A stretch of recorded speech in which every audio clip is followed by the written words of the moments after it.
Morning friends, কেমন আছেন আপনারা সবাই? আশা করি খুব ভালো আছে। জানেন, এরা আমার জন্য কতক্ষণে যে প্রতীক্ষা করেছিল ভগবান জানে। আমি গেটটা খুলতেই এদের শুরু হয়ে গেছে ডাকাডাকি, শুনতে পাচ্ছেন আশা করি। তো যাই, এদের সাথে একটু আড্ডা দিয়ে আসি, বাকিটা সময় আপনাদের সাথে পরে কথা বলছি।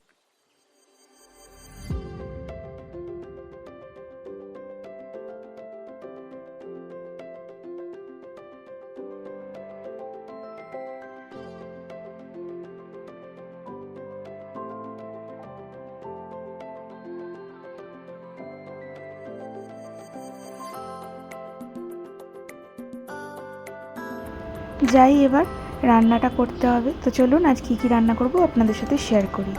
তো এখানে আমি বেটে নিয়েছিলাম সর্ষে পোস্ত, কাজু বাদাম আর কয়েকটা কাঁচা লঙ্কা। আজকে বানাবো হচ্ছে দই ইলিশ। তো এর মধ্যে আমি একটু দইও দিয়ে দিয়েছিলাম, টক দই। তো কিভাবে কি বানাই, তো চলুন দেখতে থাকুন, আশা করি ভালো লাগবে। জানেন, দই ইলিশ বানাতে খুব একটা সময়ও লাগে না আর খুব বেশি মশলারও প্রয়োজন হয় না। এখানের মেন জিনিস হচ্ছে দই আর সর্ষে পোস্ত। আমি এর মধ্যে কাজু বাদাম দিয়েছি পেস্ট করে, আপনারা চাইলে দিতেও পারেন আবার নাও দিতে পারেন। এর মধ্যে শুধু লাগে নুন, হলুদ, কাঁচা তেল আর কাঁচা লঙ্কা। তো এইগুলোই দিয়েছি আমি। দেখুন, একদম সিম্পলভাবে খুব তাড়াতাড়ি হয়ে যায় আর খেতেও ভীষণ টেস্টি হয়। তো আর বেশি বকবক করছি না, রেসিপিটা আপনাদের সাথে শেয়ার করলাম। আপনারা কেমন করে কে কীরকমভাবে বানান অবশ্যই আমাকে কমেন্টস করে জানাবেন। আর যদি আমার ভিডিও ভালো লাগে অবশ্যই কিন্তু একটা লাইক করবেন। তো চলুন দেখতে থাকুন। আর আমি মাছের গায়ে নুনগুলো লাগিয়েছিলাম, যে ওই নুনটা ভালো করে মাখিয়ে দিলাম, দিয়ে একটা একটা করে মাছ এই বাটির মধ্যে সাজিয়ে দেব। সাজিয়ে উপর দিয়ে কাঁচা লঙ্কার মানে ফালি করে রাখা কাঁচা লঙ্কাগুলো দেব সাজিয়ে, আর কাঁচা তেল দিয়ে এটা ঢাকা দিয়ে স্টিমে বসাবো। ব্যাস, স্টিম হয়ে গেলেই রেডি আমাদের দই ইলিশ ভাপা। তো চলুন দেখতে থাকুন। আর কার কার এই রেসিপি ভালো লাগে অবশ্যই কিন্তু কমেন্টসে জানাবেন। আমার তো ভীষণ প্রিয় ইলিশ মাছ, আর আপনাদের কার কার ভালো লাগে জানাবেন কিন্তু।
দেখতে দেখতে রান্না তো আমার প্রায় কমপ্লিট।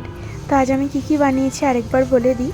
আজকে আমি বানিয়েছিলাম বেগুন ভাজা, লাল ডাঁটার শাক ভাজা, সাথে ছিল সাদা ভাত, দই ইলিশ ভাপা আর পাঁপড় ভাজা। তো আজকের মেনু এইটুকুই। ভিডিও কেমন লাগলো অবশ্যই কমেন্টসে জানাবেন। যদি ভালো লেগে থাকে অবশ্যই লাইক, কমেন্ট, শেয়ার করবেন। আর যে বন্ধুরা আমার চ্যানেলে নতুন, প্লিজ আমার চ্যানেলটা সাবস্ক্রাইব করে আমার পাশে থাকবেন। তো আজকের ভিডিও এই পর্যন্তই। দেখা হবে নতুন কোনো ভিডিওতে নতুন কোনো সময়। ততক্ষণের জন্য সবাই ভালো থাকবেন, সুস্থ থাকবেন, সাবধানে থাকবেন। Bye bye.